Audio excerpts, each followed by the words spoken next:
Ak chodíš liesť do lezeckej haly, tak tieto 3 veci by si určite mal vedieť. Toto je pokračovanie mojej série videa pre začiatočníkov, tak ak si nevidel prvé 2 videá, tak si ich choď určite pozrieť.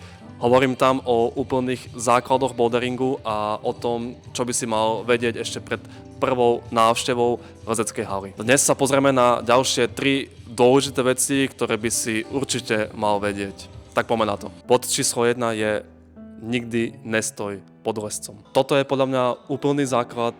Nikdy nestoj pod lescom, rešpektuj jeho priestor a povedal by som, že predvídaj to, kam lezie a kam by teoreticky mohol spadnúť, pretože to lezenie je hlavne o tom padaní. Často sa tiež stáva, že po hale behajú malé deti, ktoré si väčšinou neuvedomujú, aké to môže byť nebezpečné.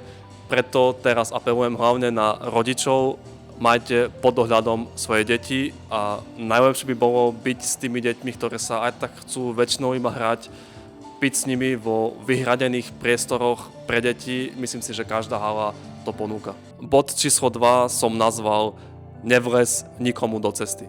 Pred každým svojim pokusom sa na chvíľku zastav a pozri sa na tú stenu, že či náhodou niekto nelezie nejaký iný boulder, ktorý sa ale krížuje s tým tvojim boulderom. Môže sa stať, že týpek vedľa teba je už na tej stene, je to jeho projekt a má fakt dobrý pokus a ty sa medzi tým rozhodneš začať liesť svoj nejaký warm-up boulder a tým pádom, že sa tie vaše cesty krížujú, on si to uvedomí a bude musieť zoskočiť z tej steny a ver mi, že on z toho určite nebude nadšený. Takže sa trošku zastav, pozri sa na tú stenu, že či náhodou niekto nelezie v tom tvojom okolí, kde začína jeho cesta, kde končí jeho cesta, a rešpektuj to, že on tam bol prvý, počkaj trochu a potom si začni liesť to, čo chceš. Bod číslo 3, daj priestor aj iným. Ak si v hale úplne sám, tak si les ten svoj boulder, koľko len chceš. Toto platí hlavne, ak je ten gym plný. A všimám si to dosť často, že niekto skúša jeden rovnaký boulder 5-6 krát a fakt trávi tam celkom veľa času.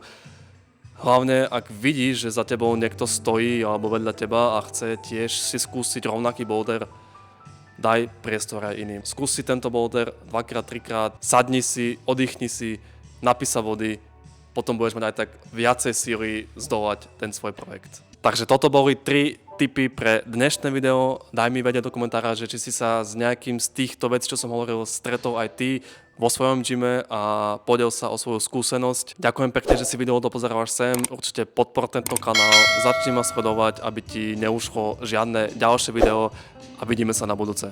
Ahoj. Gesundheit haben.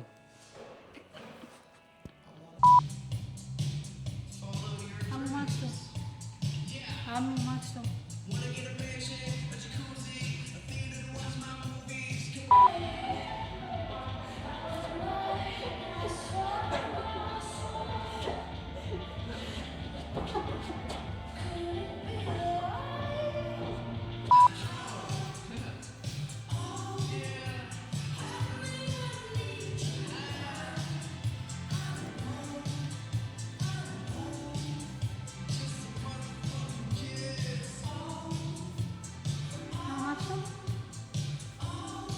Ja.